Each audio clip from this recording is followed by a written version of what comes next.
Ladies and gentlemen, thank you for joining us. My name is Matthew. This is the School of Multidimensional Intuition, a very strange little channel here in this internet world. And today we're going to be having a very important and I believe to be fascinating, educational, and enlightening conversation with an individual that has played a very huge role in my own journey, my own awakening, and especially my own understanding of what we call the multidimensional realms, things like astral travel, out of body experiences. And, probably one of the most popular and misunderstood things that occurs in the human life cycle, and that's the phenomenon of extraterrestrial contact, what that's like, how it actually works, and the way in which those chapters and those experiences take place in our life. And so in my own journey, Henda Zaghouani has been incredibly helpful in just really making sense in offering a modality, a process, and really a frequency of higher consciousness that I believe assists people in truly learning how to move and navigate outside of the human body. And so what we're going to be doing here today is just going on a little bit of a strange, windy road, a little bit of a journey, and a little bit of a conversation about just the phenomenon of astral travel, why it's important, what does it actually mean, what does it feel like, how does it work, and really for those of us who are beginning this chapter of our life, what to expect, what we can do, and how to really strengthen our own healing and our own awakening process through this amazing journey.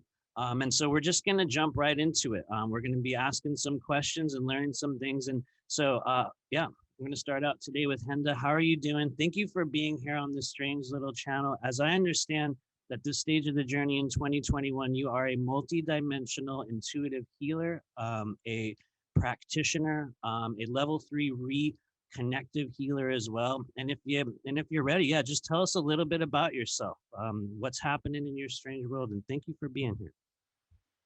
Hi, Matthew. Thank you for inviting me. So today we are going to talk, as you said, about astral traveling. And so I don't know if you know me, but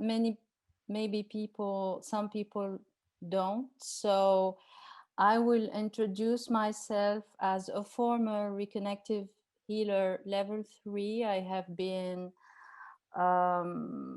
part of Eric Pearl's team and foundation from 2014 to 2017. Then I left because I received a new energy, which is a crystalline energy, and its name is Crystalline Light of Grace, that I channeled myself. I received it directly from my guides on July 2016.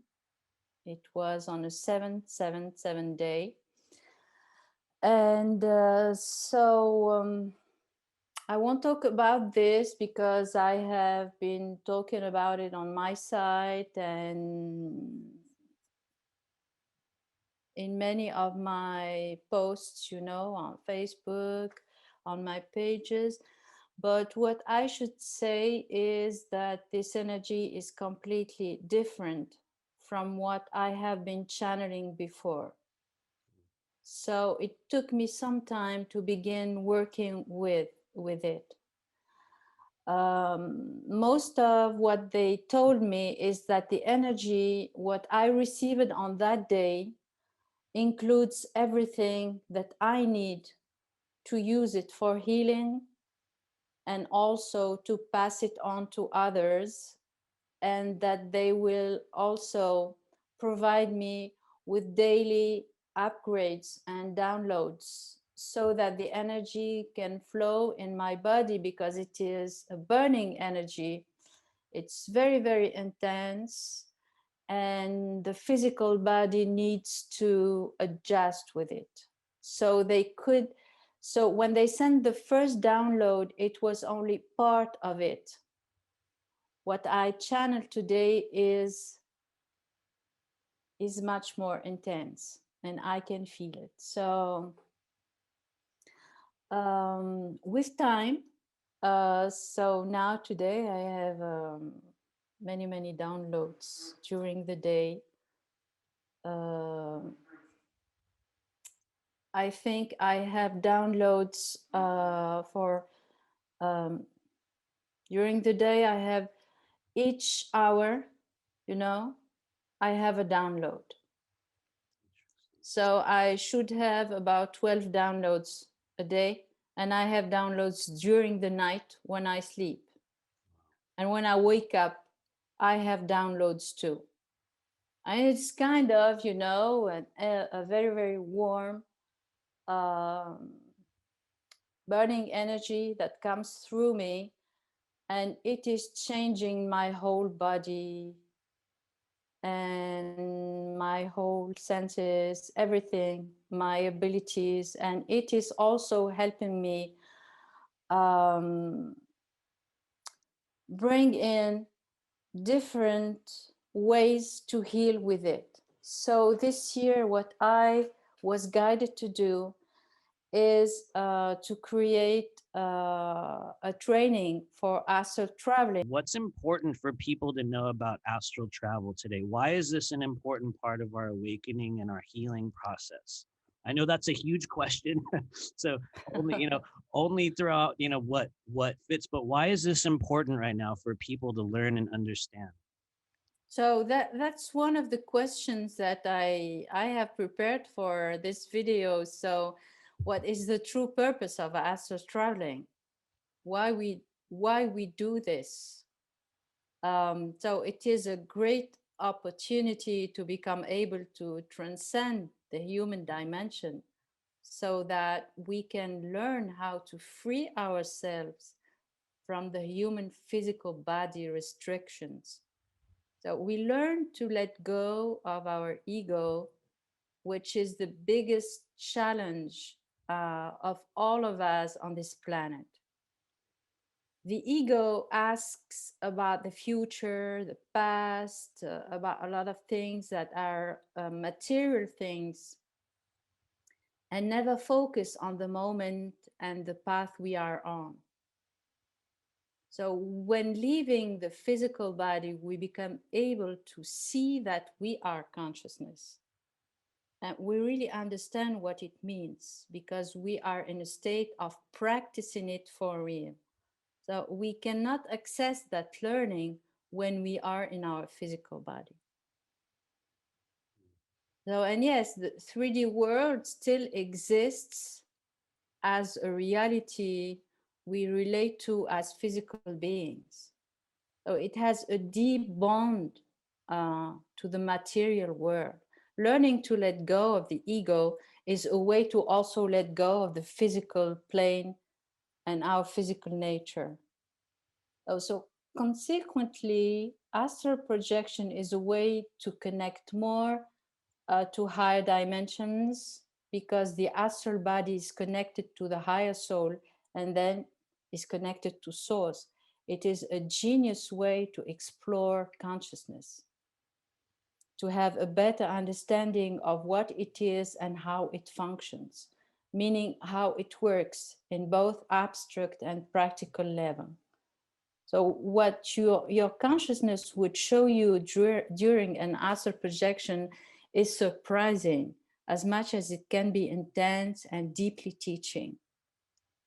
So this is because it is a field of light and information.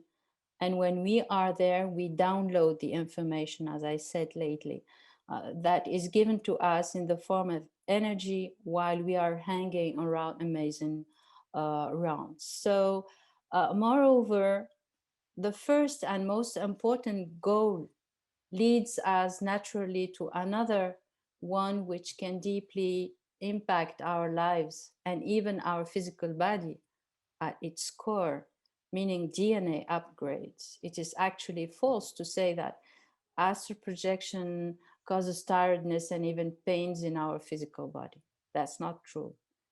The learning process through visiting parallel lives and worlds we are incarnating in different timelines. It can be Atlantis, another life in another planet or dimension of the earth itself. And it brings new awareness each time of who we truly are. So each exploration leads to an expansion of our consciousness deeper inside the human vessel and world. So it also impacts consciousness as a wild field. So we make a change in our world. So it changes our realities, or at least the way we apprehend and understand that reality.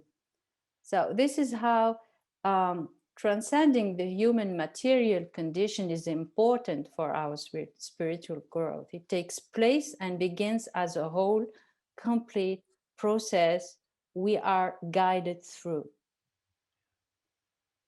So each experience relates to a challenging situation we can be dealing with in our current life. So, or to a new level of awakening to our spiritual gifts and potentials. Mm. So, to sum up, I can say that astral traveling isn't a way to be less grounded like most people think. It is, on the contrary, the most grounding experience because it takes us into a deeper self-healing process where we can evolve as spiritual human beings.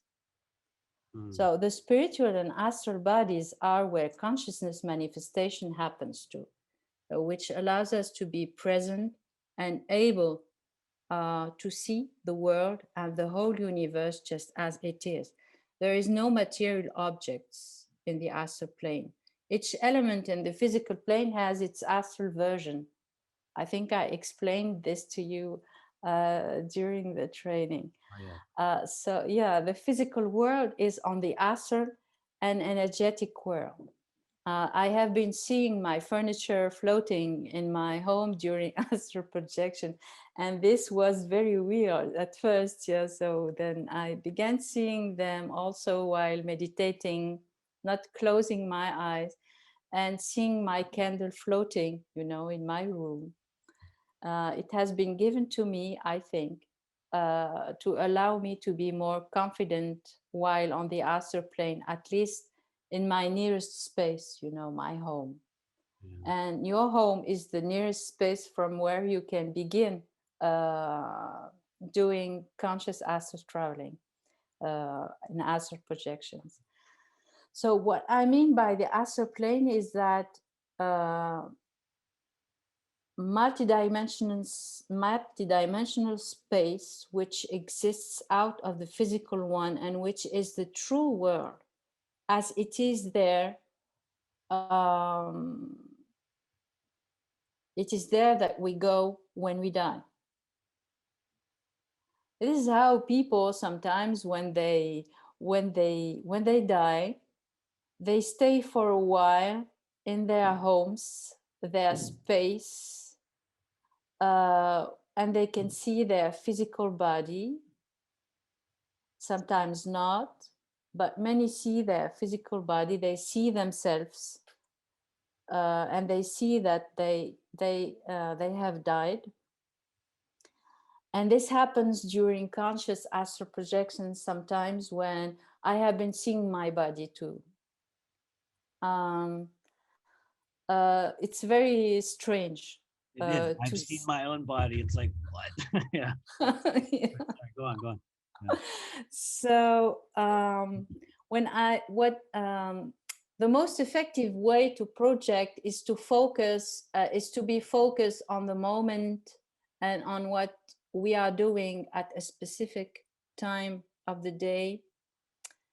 So it's very important to really work at being conscious of it, conscious of doing astral projections. Since I began working with it for the training, people have been experiencing some weird things. And it is an energy that cannot be manipulated. It is an energy that is an intelligence per se, and it works by itself. So it can work on helping people having astral projections and astral travels and go on a deep healing journey. So each week I have a healing session, and a video chat about a topic. And I have been guided through the topics because um, all that I have been writing, in fact, are part of my own experience. It's something that I have been experiencing for years now. And the program is the sum up of all these experiences, you see. Yeah. Just just really quickly, if I may, for those of us that are going to be watching this later on, it sounds like around 2016 you began this sort of journey. You started moving outside of the body, and correct me if I'm wrong. Since that time, through your own journeys and your processes and the healings and activations, you have noticed, or you've come to the stage in which you're receiving these constant, regular, daily, what some people call downloads or channels, or sort of, packets of information or multi-dimensional information. And it sounds like, just so I understand that I have, this story correctly, in your understanding and your unpacking of this energy, you've come upon either a modality or a process or a technique to begin moving or existing outside of the body. Does that make sense? Yeah. So about astral traveling, I have been experiencing conscious astral traveling um, before I received my reconnection, but I was not 100% conscious of them. And then after when I received my reconnection on 2013, Hmm.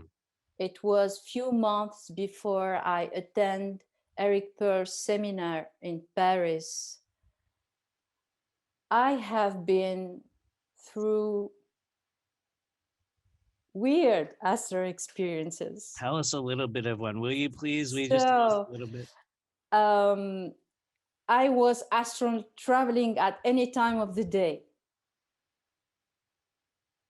anytime.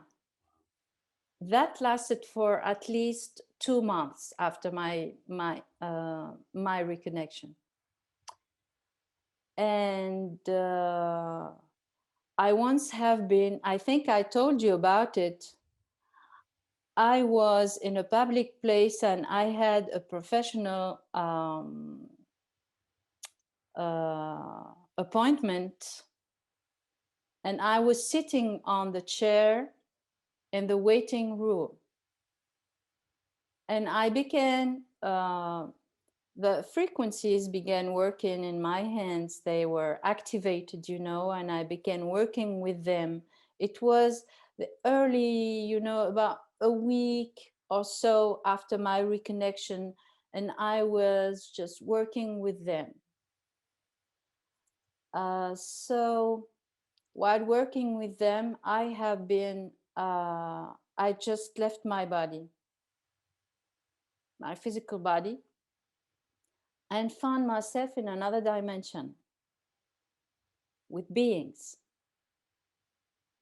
And I had no power over my body. My body was like a vegetable, I couldn't come down. I was just pulled off of my physical body like this. And I was up in another dimension, and I was seeing these beings. The first being I saw was a humanoid being. He had a crown over his head. It was a golden thick crown with uh, with crystals. I think there were red. It was ruby or something like that. It was ruby red Hmm. crystals around. He was wearing a toga, and I was seeing him just here. I wasn't seeing all his body, but only his head Yeah. and his shoulders. And so I saw the crystals he was wearing over his toga too. That he had big crystals. I could see them, and he had brown eyes, short hair, short brown hair, And he was looking at me, he was smiling and said, "Welcome, welcome. We were Mm, waiting for you to come in." And then he showed me another being who was a female being this time, and she was wearing a black dress, and she had a very, very thin crown, mm, and she had transparent skin. We mm. could see everything inside. It was really crystalline. It Wow. was, I think she had a crystalline body because I was seeing inside her face, inside her, what was inside Yeah. uh, her skin. It was amazing. And then so she looked at me, and then I saw many other eyes in the room who were moving in the room in the same place. I couldn't see anything in that space. I could only see them. I saw only the beings, Mm, and I just said they were so keeping me with them and was floating with them, and I was wondering what I was doing there. But as they were happy to see me, so I stayed for a while, and then I heard the woman with whom I had the my appointment. mm, She called me and she said, "I nearly finished with the men. I will call you in few minutes." yeah. And so I told them, "Please, it's my turn in few minutes. I need to come back to my body," because they kept me there. So you were still conscious of being in that place with that being and Yeah, also being in the physical world. Interesting. yeah. Yeah. Go on. Go on. I'm with you. That was one of the most uh, mysterious and strange experiences of out of body, out the astral projection I had. So then, when I asked them, they sent me back. Mm. You know, Did I you was just sent pop back right back in the body? Did you like pop right back back. in, or did you feel Yeah, yourself slide in? How did that? yeah. I came back. I was back in my physical body, completely aware of being in my physical body, and also, and I stood there. I came to my um, to my appointment, and then when I get out of the appointment, I was outside. I went to the forest to ground myself, and I was like, "What happened? Yeah. Who were these beings?" So I don't know who they are, but I know that what I feel is that I am sure of this, they're my guides Yeah. from the spirit world. Just a really quick question, and maybe there's no answer for this, but when did you begin to realize that the experiences that you were having that maybe started with that experience there, when did you begin to realize, or when did it become apparent to you that they were leading you or offering you or guiding you toward creating or helping other people with this experience as you went through all these strange experiences? When did that start to show up for you and you were like, I think maybe this is a thing that I'm going to be doing with other people? Like, how did you unpack that process? I wake up.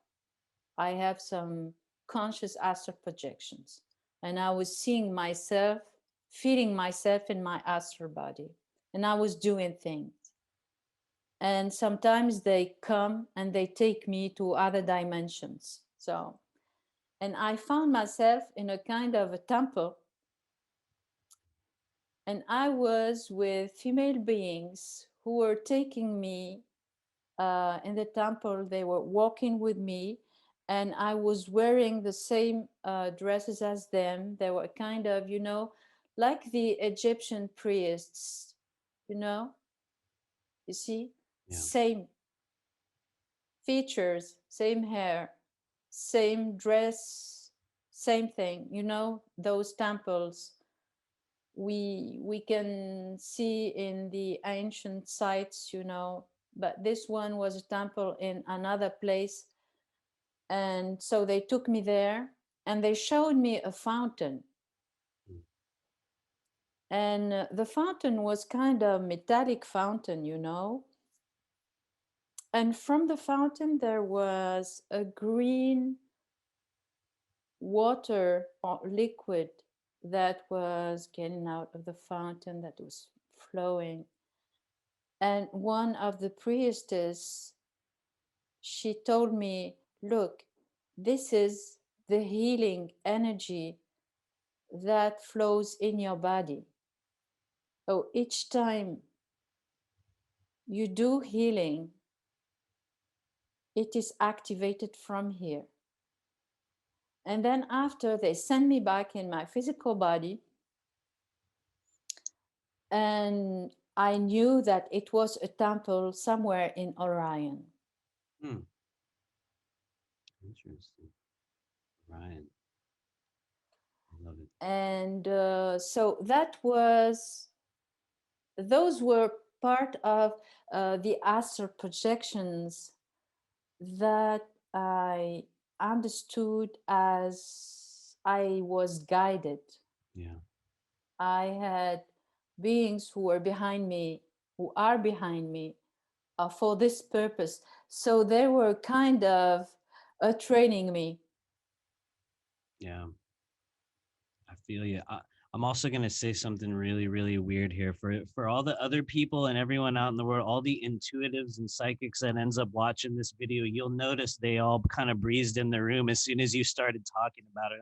I don't know if you felt that, but it was like this whoosh, this sort of whoosh of energy came through, almost dissociative as soon as you started talking about that download and that process. I'm stating it here because I know some of us are going to watch back on that moment and feel this wave of energy that kind of went through the room when you talked about that. And so anyway, thank you for mentioning that. when when do you think that this process for you really turned into like a modality? Because one of the things that I've noticed, and really one of the processes, you know, like I said in the beginning, that has been one of the most affirming and life altering processes has been, you know, this training modality and the method through which you are taking people through these journeys. Was there a stage when you were in contact with these beings, or you were having your own journeys in which you were shown or given, or was it transmitted to you, this process that you're doing now, or was it something that was built over, you know, through your experiences? And I don't know if that question makes sense, but tell us anything you can about that. How did you discover this was the actual frequency that you were sending or working with? So when I began, at first, you know, it was very difficult for me to understand all of it, you know, because they didn't give me all the keys. It was kind of, as I told you, a training process in which I was experiencing something each time and doing things like carrying souls, you know. Hmm. And when I carry souls that just come and take me. And I have been carrying a lot, many souls since 2013. And each time I carry a soul, when they bring me back in my physical body, they tell me, you have been carrying a soul. Your question is about, it's kind of like I said, it is, I have been through a process. I was conscious of what I have been experiencing, but I was wondering what was the reason. The reason why were they taking me with them? Why were they sending me in some places? And then each time I was taking notes about my experiences, I realized that while writing them, I was bringing back the energy, and in the energy, there is the information about these travels. And the information was coming back each time. It's kind of remote um, experience. Yeah. So, and when I do these remote experiences while taking notes and writing about them, I bring the energy and I receive more downloads.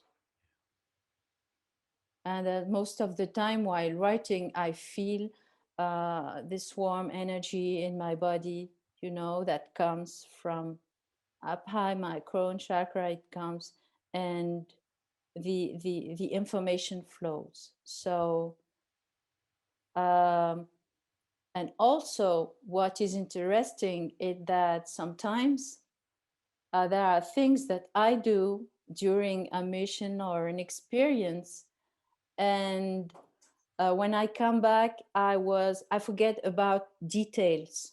Mm. But while writing, the details come back, and I see the whole picture.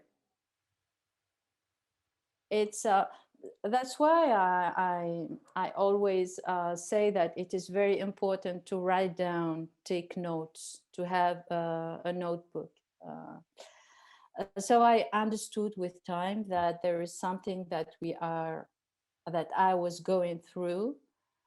I I asked about if I will one day teach astral traveling, and the answer came that yes, but it will come at the right timing. You will know it. Uh, so Interesting. one day, So they did I actually tell you. Yeah, I'm sorry. Go ahead. Go yeah, ahead. I remember last year I had an AP, and I was with other astral travelers. We were like a kind of a team, you know, and we were in a place like it's like a bar or a coffee shop or something, you know. We were there sitting, and there was a man who was sitting with me, and I felt like as if I know him from that place. And we were talking like good friends, and he said, so what will you do now? Will you do training? Will you train people for astral traveling? And I said to him, yeah, I began doing it, and I was doing it in that world. Hmm. I love it. And it happened here in this timeline many months later. I love it. So you were in some sort of an astral space actually talking about it with another being, and it ended up transmitting over into this physical timeline, into this physical Yeah. life. This sort of yeah, interesting. I love hearing that stuff because I have a lot of weird little things like that as well, and it's like this split-second moment, and it's like a weird random conversation in this strange realm, and it's like we've seen how those things actually transmit and activate in our physical world. I don't know. I I love it.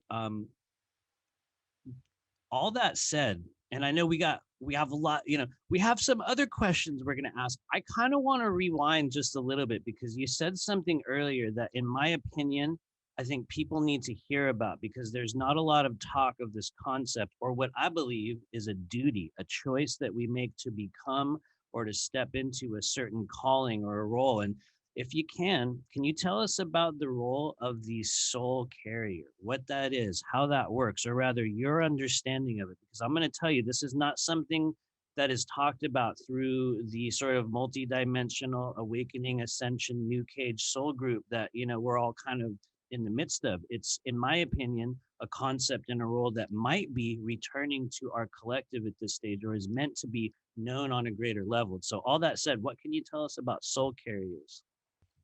What I can say about soul carriers is that they are people um, who have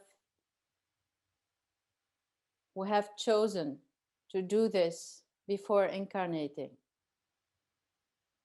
So when the time comes and they have to remember that they had this mission in their soul contract, they find themselves doing it at first, like, unconsciously, you know, but during the process, they are conscious. So, what happened to me?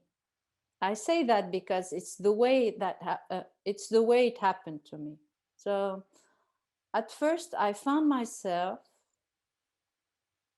helping a soul, and it was early morning, and I split off of my physical body, and I was flying in space. It was dark space, and I was hearing voices below me, and I was flying very fast, very, very, very fast. I can't describe the speed. And I was taking something in my hands. I don't know what it was, but I was taking something like this in my hands, and I was flying, and there were many beings below me, and beside me there were two other beings, and I was hearing them saying to me, carry on, fly, fly, fly. They were, like, don't stop, carry on flying. You are doing something. You have to take that thing in your head to a place now. Carry on, carry on. I was hearing their voices. It was crazy. And so I carried on flying, and they were just beside me. They were just showing me, or maybe helping me. I don't know what it was, but and then I found myself in a space, kind of, it was maybe somewhere in the spiritual world, where we put the souls that we carry, and there was a kind of a plate, and it was in a little construction that was um, on the ground, standing like this, a little cubic construction, Mm. and over the cubic construction there was a plate, and I had to put the soul. It was white soul, it was white, glowing Mm. thing, in my hand. I just put it on the plate, and then I left. They took me back, and they put me back in my physical body. And when I came back, I just opened my eyes, and I asked. They were still there. And I asked, what was I doing? I said, you saved a soul who committed suicide and was hanging on lower planes. And we want this soul to be helped now. Mm. And so they took the soul, and I was kind of, the vessel who helped it. I don't know why. And few hours later, when seeing, I was I was watching the news. I was reading the news on my phone. I saw that there was a Tunisian young teenage who committed suicide because there was a religious government that took in Tunisia. It was back on 2013. Mm-hmm. And the young man killed himself because he didn't want to live in such a situation where religious people govern the country. Many people, many young people have committed suicide at that during that period. And so when I saw that, they said, it's the soul you have been helping this morning. Interesting. So what I learned is about those people, those beings who commit suicide. Sometimes they stay in lower planes because as they are not, they don't believe in life after death, you know. So they stay in lower planes, and sometimes they need helpers to take them uh, and to help them reach the spiritual world, and from them they send them back. So they are sent back very quickly uh, to reincarnate again. Yeah. Interesting. So that's what they told me. And then many times I have been also saving souls from animal Hmm. souls, human souls, some people who were in lower planes too. Um, but you know, it is done with the help of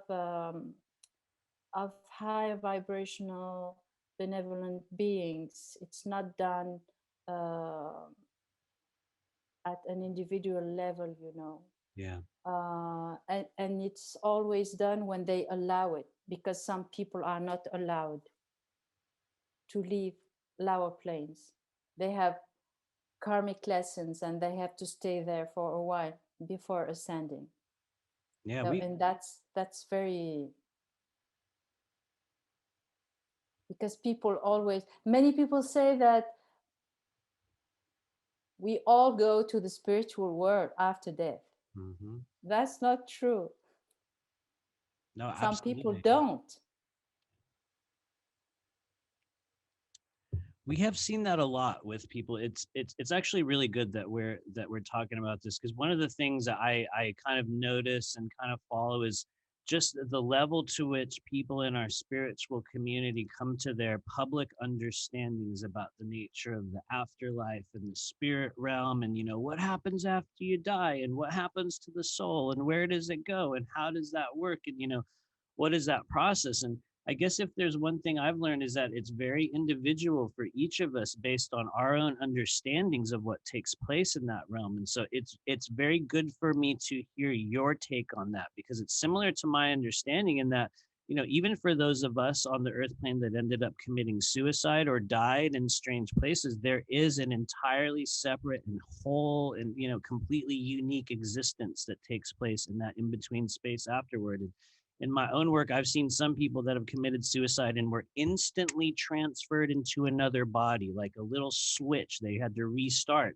And others that I have perceived were still existing here on the earth plane. Even I would go so far as to, and I know we're going down a weird wormhole here all of a sudden, Henda, but I would go so far as to say people that are literally celebrities and famous minds that were highly catalyzed by like the collective energy, even they're still existing on the earth plane, not as physical beings, but in this in-between space. And so anyway, not to go on a weird tangent there, we'll get back to some of that stuff. It's really good to hear you talk about that. In sort of going toward the questions that we had for this, for a lot of us right now as a community, we are beginning to experience what some of us believe are out of body experiences. Some of us are organically, in our dream space or in the mornings or whenever we go into a meditative space, we're starting to move outside of the body.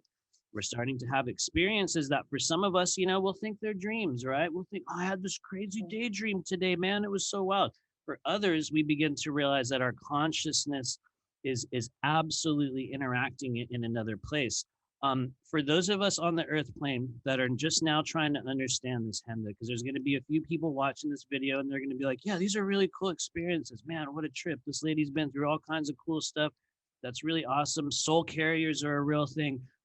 in light of all that, in light of all those experiences, I think a lot of us right now in the spiritual community are very conscious and desirous of the ability or the experience of astral travel, not so much, or I would say more so, seemingly as an escape from the madness and the craziness of the modern world and all the insanity that's down here on earth. And it sounds like, and granted, this is my understanding as well, but one of the reasons why this process is important for us, or at least the conscious understanding of astral travel, is not to escape from the physical earthbound world, but to further integrate, to understand our experiences here, to begin processes of healing, and to truly advance our consciousness in ways that I believe, for those of us stuck in the third density separation state, we have to begin moving outside of the human body to begin to understand really what's happening in this realm. And I know I'm going on kind of a non sequitorial rant here, but for those of us that actually begin to move outside of the body, we begin to understand that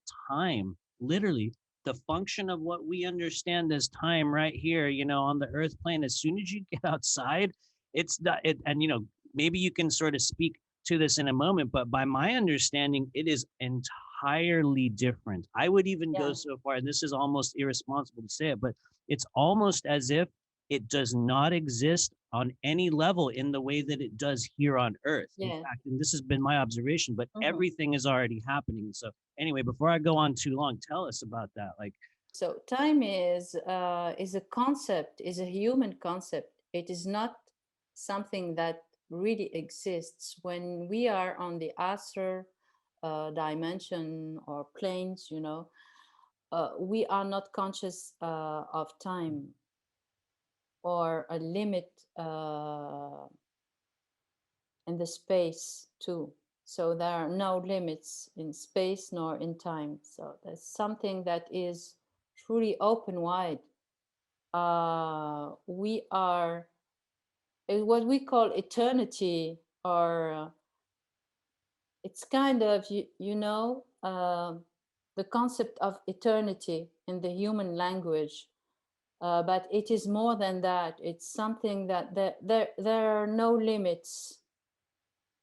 We are just only existing as consciousness there at that time, at that moment. And we are doing something. And the fact is, we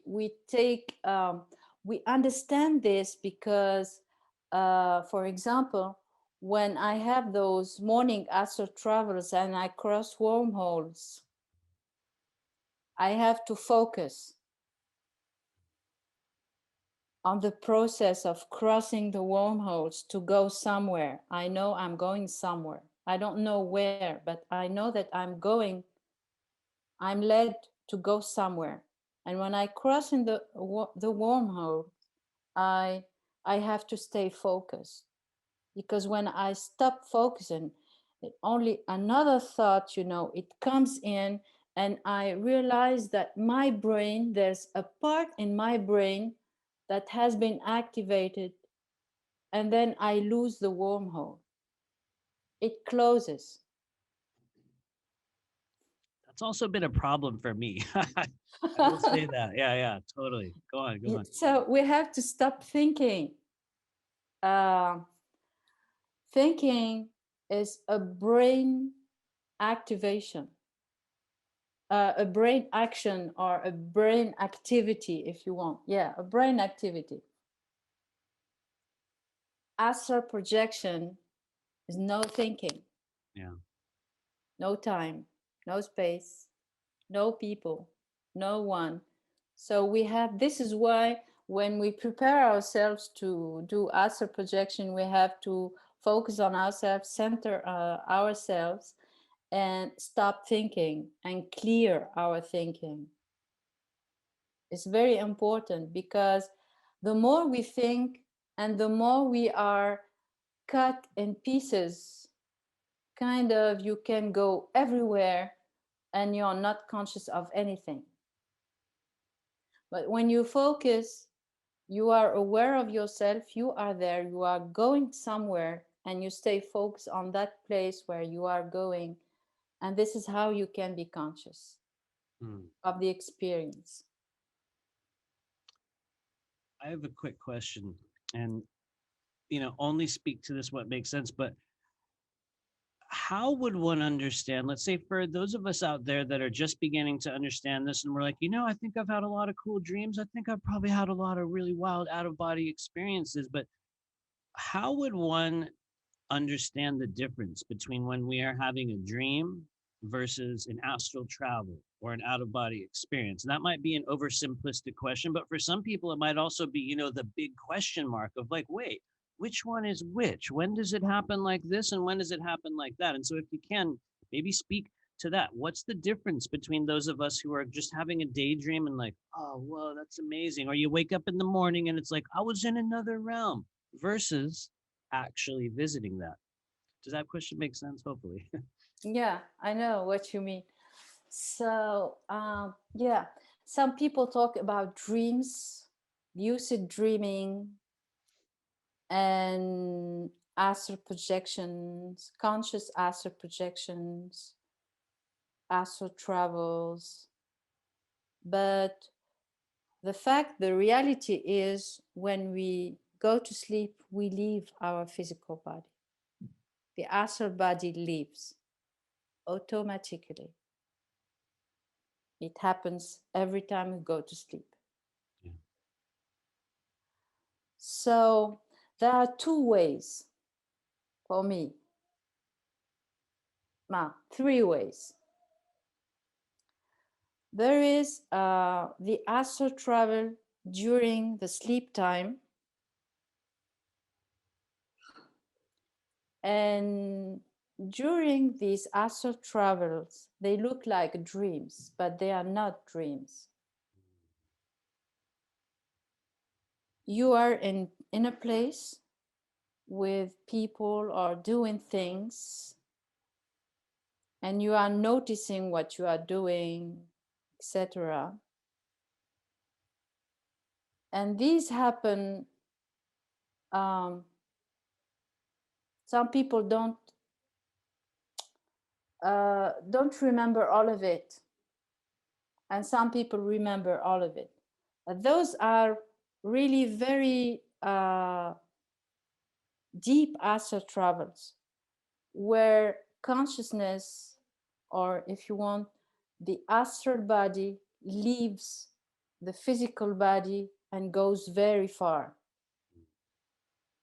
in consciousness. There's something that happens. You can find yourself in other planets, in a parallel dimension or a parallel life, and you can experience things from this life that are impacting your current life in your current world. You are shown things, and those are places and spaces to learn and to heal. And sometimes you may see something that really frightens you, and so you come back because you're scared. You come back very soon in your physical body here. You wake up and you say, oh, that was weird. I am scared. Something happened there. It's scary. I don't know why this happened. It can be anything. People may see bad beings or have been killed somewhere in another world, or kill someone in that world. Or, very, very strange things happen. But those things are not shown by coincidence. Mm. They are shown to the soul, to the person, because there is a healing that is occurring, or a healing that has to be done. So for me, it's a full astral projection, an astral travel. It's not dreams. It's very good to know. That is really good to know. So many think that they were dreaming. No, they are not dreaming. They were just in another timeline or space line, and they were witnessing something that they were having, or that was happening to them in that world, and that is impacting their life currently. Yeah. Very interesting. So how I came to understand this, because I have been through this, and still I am through this when I have such situations, you know. Most of the time, when I come back quickly in my physical body, I wake up and say, I'm not completely awake, but I'm in between. I said, no, I'm not okay with that. I have to come back and fix things and go back. I leave again and I go back and I fix what has to be fixed. And when I come back here, a few days or hours later, I feel that what I have repaired in the other timeline is present here in my own current life. And it is a new energy, a new upgrade. That's something that happens later. Yeah. We can feel it. The second kind is that happens is it's how to be conscious during those astral. The first type is when someone have those dreams are not dreams, they're real travels. um, Before sleeping, the person has to just state that during that travel they want to be conscious of the experience. Two types of astral projections that I personally have been experiencing is uh, leaving my physical body consciously. You know, I wake up. Most of the time, I do self healing or meditation or something like that, or I just come back, you know, and I just state that I'm leaving my astral body and I'm getting outside. I want to go visit my neighbor's house. And I find myself in my astral body floating. It happened to me many times in some of the houses of my neighborhood. Yeah, you told me And about it, right? Like you ended up over there and there was a giant spear in the person's house or something like yeah, that. Wow. yeah, this happened few weeks ago. I told you about it. Um, um, and another time, I found myself in my car, Mm. and it was early morning, and it was still nighttime. You know, it wasn't daytime, and I was when I split off of my body. I was in my car, and I said, "Oh, you're driving your car, and there's no light. You should put your light on, the lights of the car." And that's when I realized that I split off of my physical body, that I was on my parking down the building where I live. So it happened to me also to leave my body. Many times I told you also about this experience. It was in my hometown in Tunisia, where I went to the cemetery. I found myself in the cemetery and I was surrounded with many kids. Mm. They were running in the cemetery and playing, and I was wondering what I was doing there. And then I had the benevolent being who came and took them. They were errant souls, or many years of. They stayed there for many years. So I understood why I was there. It was not only to visit my family, but also to do some work, because the cemetery is located just behind our district. Mm. And you remember I told you about when I was floating, I was feeling my astral body like a balloon, you know, Mm. and I was floating outside the cemetery. It was near the wall of the cemetery, because there's a long big wall, uh, and I was floating just near the wall, and I tried to cross the wall and I couldn't cross it. And they said, no, you can't. It's nowhere. It's nowhere. Huh. Interesting. Yeah. It's it's a place that you cannot cross. So there are places or walls that we cannot cross. For example, when I cross the walls here in my apartment, there's a sound that makes like that, you know. Huh. And when I cross the window, it's different. It makes no sound. Yeah. So those are really different experiences when we are really we feel ourselves in our astral body, and we direct it, and we have conscious experiences, and you can go and have fun, you can do whatever you want, but you are in your environment. Wow. I just want to mention one thing really quick because you're also helping me understand a few things. It's funny that you talk about the concept of moving through the wall and the difference between moving through the window. One of the things I noticed through one of the first sessions that we had done, I think this was back at the end of last year. One of the first few times when I actually could tangibly feel my body moving outside of, I mean, it's a trip. I could really actually feel what was happening. And for me during that process, I would start to like lose consciousness after a few moments. But in the very early stages, I remember moving out of my body and drifting upward. And I felt what I perceived to be the ceiling of the people that lived above me. And it passed through my body, not as a sensation, but as a smell. And the smell was kind of like drywall. It was like I smelled the floor as I went through it. So thank you for mentioning that, because I'm like, wow, that helps me make sense of a very interesting thing I perceived. And I will also say, because I know there's going to be some people that are watching this and they're like, hey, wow, this is a trip. I really want to do what this lady's doing. I want to learn this stuff. I want to figure out how this works.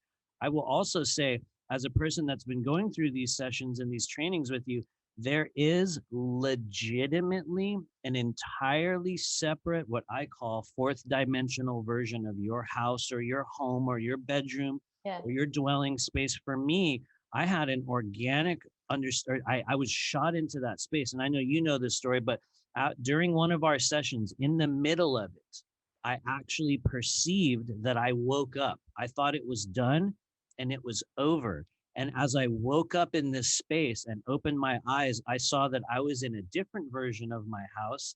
There was a different table. There was the same tablecloth. Things were in a different place. And I was even having lunch, and I was reaching for a bottle of soy sauce. And it was literally, it wasn't me in a dream. It wasn't me going, whoa, that's a trip. It was actually me doing it. And for me in that moment, it was so shocking. I mean, so shocking. It was this moment of like, whoa, this is real. Boom, and snap, went right back into my body, right back into Yeah. the session. So, I mean, I could almost smell it. You can feel the air of the place. It's almost like, I mean, every aspect of it. So anyway, I know I went on a little rant there, but thank you. So That's a real thing. it's important what you say, because actually those early morning experiences, they have to be extended. So when we sometimes we don't realize that we have split up of our physical body. Most of the time it happens. Sometimes we hear sounds, specific sounds. It's different. Sometimes it's a wind that is blowing. You hear it in your ears, like, you know, something that is, it's very strong sound, you know, wind blown, as if you were in a tempest. Yeah. Or water falling, rain falling. Shh, it does that. Or a cry or a laugh, you know. When we come back in our physical body, we laugh, we are laughing, because that's how on a physical level we express our happiness. Oh, yeah. So Yeah. I think that's what it is. Totally. So the third type of astral experience is also, it happens to me early morning or before going to sleep, when I'm not completely sleeping. um, Early morning, it's something, it's a portal that opens from my third eye, and I see it. I see something that opens from here, and I'm inside of it. I enter the portal or the tunnel, Mhm. and I enter there, and from there I do, I travel to other worlds and dimensions. Most of the time, I meet extraterrestrial beings, spaceships. Most of the time, I visit some, um, space stations where I see beings. Those cartoon beings you have been seeing too. I have seen them there. Or most of the time, I also go into parallel worlds to botanic worlds, forests where I see fairies and a lot of beings who are weird beings. I meet them, and sometimes I go to another planet, and there's always a gatekeeper Hmm. at the end of the tunnel who opens the gate on the other side to let you enter. Sometimes they don't let you enter. They say, no, no, Yeah. you're not allowed here. I have So had I that come experience. back. Yeah, totally. So it's kind of strange because during these travels, I am there. It's like when I have been, taking when I had my appointment, but in a different way. I am in my physical body, and I'm fully conscious of my physical body, but I travel through my third eye. This is the three types of astral uh, traveling um, Hmm. experiences we can do. So just so I understand, just from my understanding, it sounds like of the three types, we have maybe the sort of dream journey, or what we might softly call, the dream journey. We have possibly the conscious astral travel that might take place during, the mornings or other times in which you're in a meditative state. And then also the third, the conscious version of that, in which you consciously do that. I will just add really quickly before we go on to another question, in some of the work that we have done, even in the most recent activation, which we did just a few days ago, which we can also get into if there's time.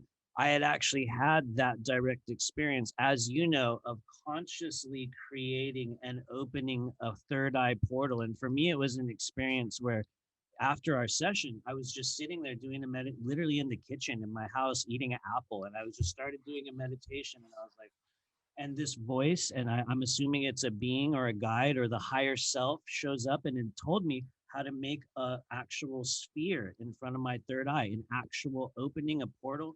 They had me hold my hands in this way and create a triangle, an actual triangle, and at the tip of the triangle was the sphere. And as it was one of those things, Henda, where literally, like you were saying, it's like you have to let go. I had to just, okay, all right, I'm gonna not try. And what happened was they showed me how to create, it looked very much like a planet, and it was yellow and blue and green, which strangely enough, and I know this is for other people out there, it's an irrelevant color combination, but in some of the work you and I have done, as we've moved through what I perceive to be dimensional portals in our work, there's a Yeah. strange thing with colors. Some of the same colors show up, same kind of dynamics. And so that is a real thing. That is absolutely real. And I'm just going to throw this in there because I know there's a few people that are going to watch this. These are experiences that people can have. I mean, absolutely sober, 100% clear, hanging out in your house and just in the morning, and just the state in which you like connect in with yourself. So I just want to state that we're not talking about plant medicine journeys. We're not talking about, this No. whole process by which, you have to go through this horrible purge and enter the spirit realm. And, granted, while those are experiences that people have, we're talking about legitimate projection outside of the body. And so, anyway, sorry to go on a long-winded thing like that. Just real quickly, I have a question. This is me taking the wheel of the car, and we're going. We're taking a very abrupt turn to. I mean, like a super. Like we're going to turn the corner really quick, okay? Because I know we've been here for a while, and we are going to do more of these. But if you can, please tell us about New Atlantis. Yeah. What do you know about that? What is that? So, New Atlantis is the new city of the new Pleiadians. They are the generations, the new generations that came after those who traveled from the old city of Atlantis and traveled into space and created uh, a city, a place to live in. But those are different because they are all of them tall, about 9 feet, and their specific um, type, they have a specific thing, is the light that glows in their third eye. It's white crystalline. It's like a tunnel. We can see it, it glows like this. Those are the new people of New Atlantis. And their body is made of crystalline energy because New Atlantis is a crystalline land. It's a land with that works and that functions with crystalline energy. So I told you about the deep blue ocean of New Atlantis, which is a space to channel the crystalline energy itself.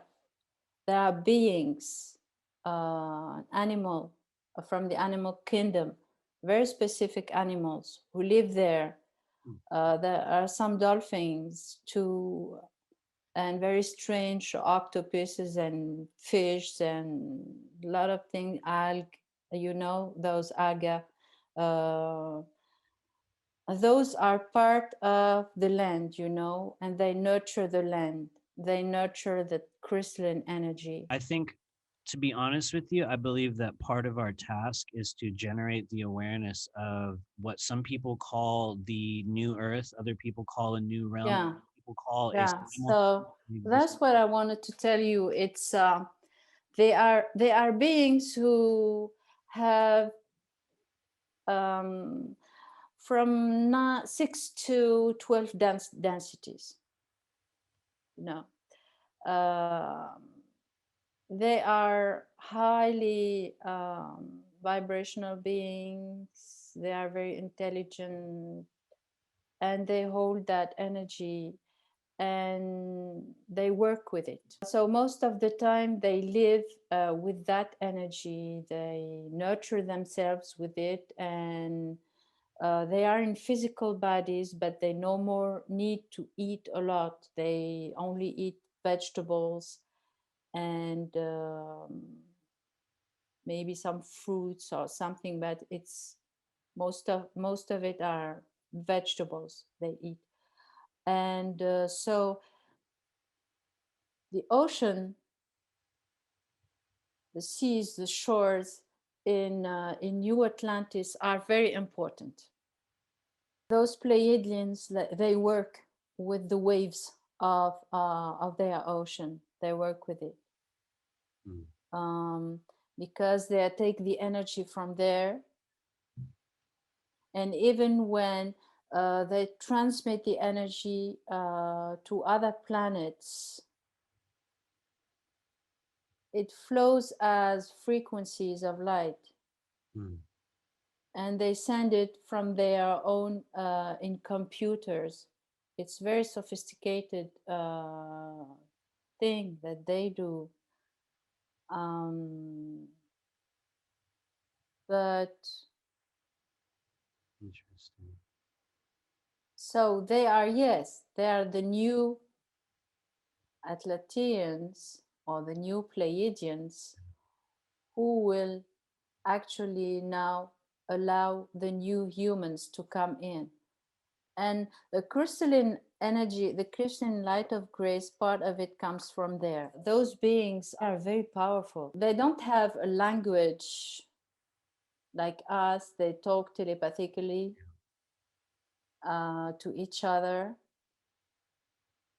And I mean, you can even feel and it they, in this moment, right? You can even feel the yeah, energy, right? You can feel it come in, and it's almost like yeah. things start to get nonverbal. It's like the energy comes in, and it's like, And so there are many cities in New Atlantis. Last night I have been in one of the cities. Well, it's crazy because we were talking about it yesterday, and I had an astral projection to New Atlantis again. And I posted about it on my page. You will see all it. right, I think I saw it. Yeah. I have a feeling a Yeah. lot of us go there when like almost every night. I might be wrong. Who knows? Maybe I'm wrong, but I have noticed I go to a literal other version of me. I wake up in that world. Even as I'm ending in that world, I am actually starting to realize this one. Only for me, I won't be going to sleep. I'll be packing my things and getting ready to go every single day as I'm about to wake up in the morning. I'll be packing up, going, oh, we have to go. I don't know where we're going, but then I wake up here back in, in this body. Anyway, just throwing that in there. I Yeah. think, So they have a council, and there are in the council there are 12 beings, and each being has a kind of lives in a pyramid, and it is a crystalline pyramid. It's made of crystalline energy, and each pyramid has a color. It's different, and I know that one of them is Theta, which is my guide, and I met her there. She welcomed me in her own pyramid, and it was a green emerald one pyramid. Theta is a very tall being with white hair, long white hair, and blue eyes, glowing blue eyes. It's really beautiful being. And when I met her, she did something on me. She upgraded me. I received a download from her. Like it was an information about a white flower in the land that has some kind of energy. I don't know what it is, but I received the energy of that flower. There's 12 people in the council, and there are many cities, and each city is governed by a being, but it's not like earth governance. It's different. There's no democracy or all of that kind. Is completely different kind of governing people, so in New Atlantis, people work a lot with the sea shores hmm, and the sea waves. And that's something that I noticed, because most of the seas and the oceans are gelatinous. Some waves are so gelatinous that they may keep the waves, up hmm, for days, because there's something, a work that is being done in the wave, with the wave itself. very interesting. I had seen the exact same thing as we mentioned yesterday. I mean, really, it's really interesting to see you talk about the wave thing specifically, because in one of just my own processes, I had perceived literally a giant wave that had been paused. and it was like a wall, and it was almost like somebody Yeah. pressed pause and it went, and it just Yeah. stayed, and it was That's what like, it does. yeah, Yeah. it's so weird. That's a trip. Yeah. I found myself many times facing waves like this in New Atlantis. Fascinating.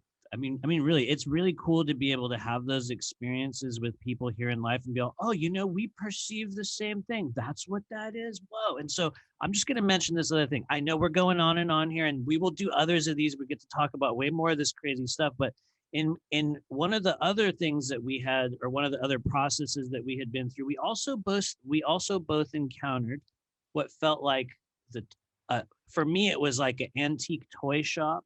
I discovered many dolls that had third eyes carved into their heads. There was a being there showing them to me. I understand you have also encountered very similar places like that. Is that correct? Yeah. Yeah. Yeah, So, that's true. yeah. Um, So, so New Atlantis is now a place where those beings work on upgrading the human bodies. hmm, Um, some people, so they send the energy most of the time. The energy is downloaded, sent into the bodies of the being themselves. hmm, And there are many people who have been receiving this crystalline energy now. yeah. So Interesting. many people have been talking about crystalline energy for years. I have heard about crystalline energy on 2000, back on 2015, 14, Hmm, when I was still working with reconnective healing. But for me, what I received from reconnective healing was a layer of the crystalline energy itself. yeah.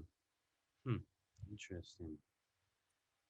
The ongoing activation process.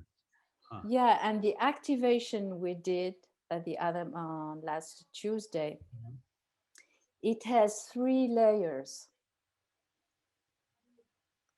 So when we activate crystalline energy, we activate layers too. Hmm. Interesting. Where can people get a hold of you to begin doing these things, to take part in these processes, to do these activations and trainings? And I know we've been here for a long time, so we're gonna start angling it toward that direction. But how can people find you online and begin these training processes and start learning about these realms in their own way? Because for me, it has been one of the most, I mean, truly one of the most transformational parts of my own journey, and just figuring out what's really going on out there. How does it feel when you leave the human body? What is it actually like? What kind of beings do you experience? What does it feel like? All of those things. How can people find you and get a hold of you and start this training for themselves? Send me a private message on Facebook or on my own site. I receive messages on my site too, and we can do the That's activation. Yeah, this the activation is having given to me to create new light souls. And light souls are crystalline souls, souls made of crystalline light. It's the crystalline body. excellent. Beautiful. Yeah. So it's a process to activate the crystalline body into the human body. And this process has begun for years, but most of the people who have been like, yeah, I want a crystalline body, etc. They were into a process. It was a progressive process, download. But Yeah. with this activation, you have all of it, and then it works in you, and it connects you to the universal grid and the earth crystalline grid. Hmm. Interesting. And so that's a two-part activation that I understand people can take part in. as well as the astral travel stuff. We're going to add your website down in the link there in the description.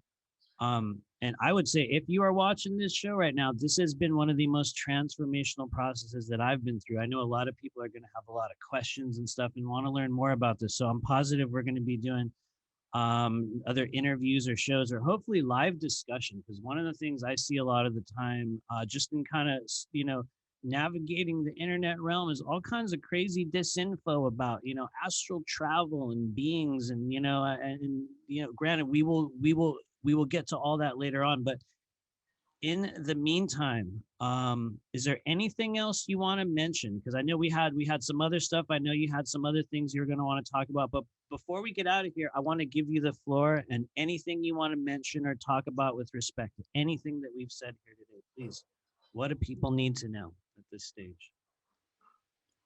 Okay, so what I wanted to talk about is why astral traveling needs to be done in a progressive way as a conscious work. So as the frequencies of light are becoming more and more important, impacting our bodies of consciousness manifestations, including our physical body, we are also becoming more perceptive and opening to more psychic abilities. So the fact is that so many people experience astral projection, but um, are not fully aware of it. So, or at least not always as aware as they should. So they even ignore that they are doing it every night when they go to sleep. So to become conscious of astral traveling, we have to work on being conscious actually. And this is the first step. The second step or phase or level is to use simple tools to allow yourself to split off easily and be in control of what you are doing. Some simple techniques I teach are related to alternate breathing, which is the most ancient technique that the yogi used to do to levitate their astral body and detoxify their channels. In order to be lighter, the channels of the body, the nadi, should be filled with prana, which allows the astral body to fly and stay in connection with the physical body through the silver cord. And the prana is actually the tube that contains, that is contained in the silver cord. The silver cord is made of prana, provided by the physical body when we breathe. And this is why death happens when we stop breathing. Mm. So this has to be done as a daily basis activity if you want to really indulge yourself into astral traveling. So we also learn to be conscious of our travels when we put targets. I will explain more about this point later, but a target can be specific to a point or a question that is clearly expressed. We can memorize it better when we write it on our notebook because it reaches the realms of the oversoul and beyond. So it's kind of a magical way, when you write, writing is a way to absorb the energy that flows in the words we spell and also the information contained in them. So the target can be very general, related to a personal challenge or to a spiritual path. Some example of the targets to use are, for example, tonight I want to explore a life in another planet than Earth. I need to know more about my karmic challenges and I am ready to heal myself. I ask for guidance and accept the help of the beings who are more evolved than myself. And another target is I want to travel to a parallel dimension to the earth and see if I have a life there, and so on. So the challenge is to be conscious during our astral travels and to remember a big part of what we have been doing, the beings we met and the places we have been in when we come back in our physical body. So, another challenge is to be able to come back to a place we have traveled to when it is needed because there is something to fix or a work. I told you about it, or a situation to heal, especially those situations we have where we have left some karmic issues in other worlds that are impacting our current lives. So it can be also a situation when you are helping someone in another place or another world or carrying a soul. So most of the time when we are willing to do this type of work, we have the help and the assistance of higher vibrational benevolent beings because they want us to do this kind of work. And if you work on bringing more and be more in service, there are always beings who would come to give you a helping hand. And sometimes they will come and take you on a journey of that kind with them, and you will find yourself doing amazing things in other words and planes. So, how to focus and to center oneself is very simple. I use really very, very simple tools. I use a candle flame and I use meditation and healing energy. So I start by gazing to the candle flame and stop thinking. It's like when you take a box and you open the box and you put all your thoughts inside of it, you close the box and you go to sleep. Mm. For some of us, that works very well. But what we are creating here is kind of like a bubble of experiential energy and things that are going to unpack for people upon hearing this information. Strange realizations, things that people have understood and felt in their own world and in their own ways. And like, oh yeah, she talks about, oh yeah, I felt that, or oh yeah, I've experienced this or that. And so to me, Yeah. it makes absolute sense.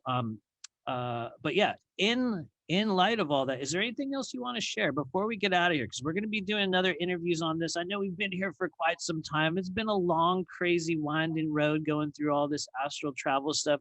Is there anything else you want to give us or share with us before we depart here today? Because we're going to be putting your website up there in the description. And I have a feeling some people are going to want to take part in this. But yeah, in light of everything we've learned here today, what else? Anything else you want to mention before we get out of here? So I'm going to talk a little bit about this part of the program is how to proceed. Um, so the most important and efficient way is to ask using targets, as I said before going to sleep. And so it's good to meditate on the subject and to unlock the hidden areas of the soul. So those areas where you have stored so many information about your essence. So this work, when done consciously and individually, is important as you are giving what is necessary to help yourself to learn by yourself and to find inner guidance. So most of the people who do this work need another guide, whether it is a human spiritual guide to learn them, to lead them to what they need to know and discover about themselves, or a spiritual guide from higher dimensions. So, who is also incarnating as a human sometime and who is a pure energetic being, a spirit from other planes and or planets. So those earthly guides, they come and they can help you. There are many, many earthly guides, among us who are healers, teachers, who will come, who will just cross your path, and uh, you meet them, or they come to you, or you go to them, or kind of, they will help you in a way that you will be experiencing energetic upgrades, and you will discover more of your psychic abilities and potentials. Mm. So, a true earthly guide does not need to do a lot of researches or on topics, because he or she has the knowledge. It's already stored within himself. So there's doesn't need to read this book or that book or the other book, or the knowledge is inside, because he has those type of experiences in other lives, and his soul has the information. It is stored. So there is actually a period of learning and another periods or other periods of allowing the self to open to a field of knowledge that is already there for the spiritual earthly guides. Yeah. So what is clearly done is that information will come through without previously reading in books about other planets or extraterrestrial beings or vortexes or wormholes or spiritual information. So the knowledge comes in the form of visualized scenes of life, or in language forms including light codes and channeled messages. And this is why a true spiritual earthly guide is able to clear himself or herself and to access this multidimensional knowledge that is stored in the quantum field. He has access to that knowledge. And actually, the quantum field is a kind of a processor with an inner intelligence where we can find the information we need for our guidance. So, this is how it happens on the astral. When we astral travel, we channel this intelligence, we download it. We come with it, we come back in our physical body with it because it is given to us. Sometimes it doesn't happen that way, but we we spend our time not having not trusting ourselves, Mm. but it is part of the learning process, because learning to trust oneself is part of the awakening of to our entity as spiritual guides. It's kind of, at first we don't understand what's happening. I am able to do this. I don't know. I don't trust myself. I don't know if I will have the true information. I don't I don't know if what I'm channeling, if the information I am receiving is true or not. Oh, let me know if someone has talked about it in a book or in another book. You won't find the information in some other books, because that information is for you. It is yours, and you have downloaded. And this is the information that is given to you to help people around you. So this is how it happens on earth, and there are many many earthly guides now who are doing this work. And most of the earthly guides first never trust themselves. They You're training those guides. Seriously, I think you are training those earth guides. yeah, maybe I'm No, doing no, this. seriously, I really believe that. I really believe that you are, but Yeah, so many of those earthly guides are now working on our planet to help shift the human consciousness, guided by these amazing benevolent beings. So, yeah. and what about the spiritual guides from higher dimensions and how to recognize them? Mm. It's something that I will say something about it, but very quickly. So they have a higher vibration when they come in. A healer and a spiritual guide who is well aligned to source, knows how they are and how they come through. There is a feeling of being pulled off of the physical world in an open heart, something that like we exist in between many dimensions at the same time. We are not here, we are here, there, and there, and there at the same time. There's some, if you define yourself as a multidimensional being and healer, it is because you are experiencing this. Mm. The state of being in between or living in many dimensions at the same time. And so they come through the upper chakras most of the time and stick in the heart space. So this is because they are filled with unconditional love. Mm. And they give without any limit or condition the love and guidance we need. So as they evolved and crossed dimensions, their energetic bodies has also upgraded, and they no more behave from a physical way and dimensions. Actually, the true spiritual guides are completely unaware or lost awareness of what it is to be in a physical dimension. So, for example, if you ask them for something or a help, or before sleeping, you say, I want to meet my spiritual guide tonight during my sleep time, and I'm asking him or asking him this question. I want an answer to this. I want something about what I'm experiencing, and I want a response to my question, to my pain, to something, etc. It can be anything, you know.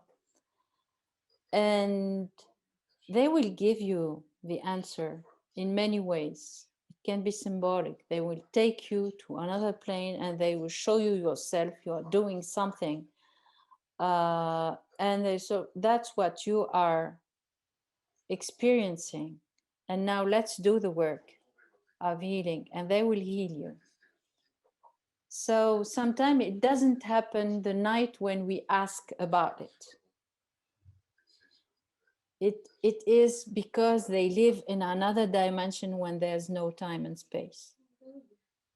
And they have also lost the sense of being in physical bodies.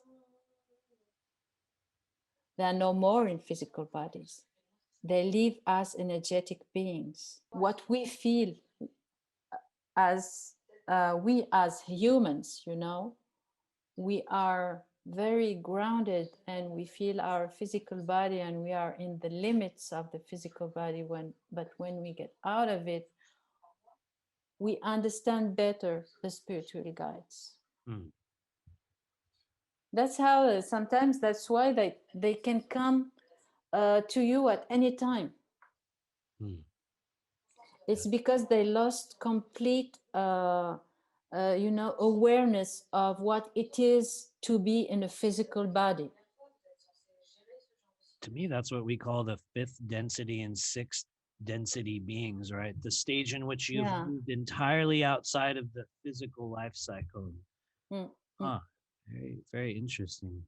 Yeah, thank you for sharing this with us. This has been a long, winding road. I think we're gonna close it here. I want to encourage everybody that is watching here today. Please check out Henda once again. We're gonna be putting her link in the description. But thank you for sharing these experiences. Thank you. I mean this very sincerely when I say this. Thank you for being one of the people on the earth plane who signed up for the journey to become the true mystic, the true teacher, the true multidimensional being, because we are at the stage of our human experience in which we are seeing many versions of that, many practitioners, many mystics, many people in varying stages, all with their own journeys, their own gifts, their own processes, their own modalities. And I think if you're one of the people that has found this strange channel and these strange beings here on the screen, you're probably part of that group. You're part of that soul group of people that came here to understand or experience. Maybe you're a soul carrier. Maybe you're a multi-dimensional traveler. Maybe you're trying to figure out your own strange version of whatever it is we're doing in this realm. The reason why we go through these strange, long, winding conversations and delve into all this wild stuff is to help everyone else out there understand what takes place in the physical life cycle, and that there are beings like Henda that have been positioned here and placed here in this physical realm to help us make sense of this strange stuff. And so I want to thank you for doing this discussion with me. And I am also, really, really, once again, thanking you for the work that you're putting in on behalf of humanity and helping us figure out what's really going on in the astral realms. I'm looking forward to those of people that are going to be reaching out to you. And truly, Henda, I'm genuinely looking forward to the further adventures and journeys and stuff that we have lined up in this life. And so as we close here today, thank you very sincerely from all those of us out there, all the new Atlanteans, all the new Pleiadians, and especially all of those human beings here on Earth that are just waking up and understanding what's really going on and how we as human beings have a right and a literal ability to exist in the outer spiritual multidimensional realms. And so thank you to everyone else that's watching this, and we will be back in the coming weeks and months. We got a lot more stuff to talk about out there in this multidimensional realm. So thank you, Henda Zaghouani. And yeah, we will Thank you, see you Matthew. in the future. Yeah. All right, guys. Bye.